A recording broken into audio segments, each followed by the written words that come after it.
ಈ ವಿಡಿಯೋದಲ್ಲಿ ನಮಗೆ ಯಾಕೆ ಕೋಪ ಬರುತ್ತೆ, ಯಾವ್ಯಾವ ಕಾರಣಗಳಿಗೆ ಕೋಪ ಬರುತ್ತೆ ಅನ್ನೋದನ್ನು ಅರ್ಥ ಮಾಡಿಸ್ತೀನಿ. ಈ ಕೋಪ ಅನ್ನೋದು ಪ್ರೈಮರಿ ಎಮೋಷನ್ ಅಲ್ಲ, ಅದು ತಕ್ಷಣ ಬರುವಂಥದ್ದಲ್ಲ. ಏನಾದರೂ ನಿಮಗೆ ಹರ್ಟ್ ಆಗಿದ್ದಾಗ, ಯಾರಾದರೂ ನಿಮಗೆ ನಿರಾಸೆ ಮಾಡಿದಾಗ, ಅಥವಾ ಭಯ ಇದ್ದಾಗ, ಅಥವಾ ನಿಮ್ಗೆ ಏನಾದರೂ ಎಕ್ಸ್ಪೆಕ್ಟೇಷನ್ಸ್ ಇದ್ದಾಗ ಬೇರೆಯವರಿಂದ ಅದು ಪೂರೈಸದೇ ಇದ್ದಾಗ ಈ ಥರ ಕೋಪ ನಿಮ್ಮಲ್ಲಿ ಜನ್ರೇಟ್ ಆಗುತ್ತೆ. ನೀವು ಯಾವುದೇ ವಿಷಯ ತಗೊಳ್ಳಿ, ನಿಮ್ಮನ್ನು ಯಾರೂ ಅರ್ಥ ಮಾಡ್ಕೊಂಡಿಲ್ಲ ಅಂದರೆ, ಅಥವಾ ನಿಮ್ಗೆ ಯಾರಾದರೂ ಗೌರವಿಸಿಲ್ಲ ಅಂದರೆ, ನೀವು ಅಂದ್ಕೊಂಡಂಗೆ ಯಾರೂ ನಡ್ಕೋತಾ ಇಲ್ಲ ಅಂದಾಗ ನಿಮ್ಮ ಬಾಡಿಯಲ್ಲಿ, ಮೈಂಡಲ್ಲಿ ಪ್ರೆಷರ್ ಜಾಸ್ತಿ ಆಗುತ್ತೆ. ಆವಾಗ ಅದು ಕೋಪವಾಗಿ ಕನ್ವರ್ಟ್ ಆಗುತ್ತೆ.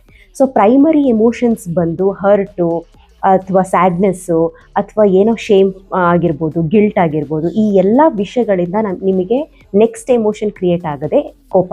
When you understand your anger, it will stop controlling your life. So next ವಿಡಿಯೋದಲ್ಲಿ ನಿಮಗೆ ಕೋಪ ಬಂದಾಗ ನಿಮ್ಮ ಬಾಡಿ ಮೇಲೆ ಅದು ಎಷ್ಟು ಎಫೆಕ್ಟ್ ಬೀಳುತ್ತೆ ಅನ್ನೋದ್ರ ಬಗ್ಗೆ ಎಕ್ಸ್ಪ್ಲೇನ್ ಮಾಡ್ತೀನಿ.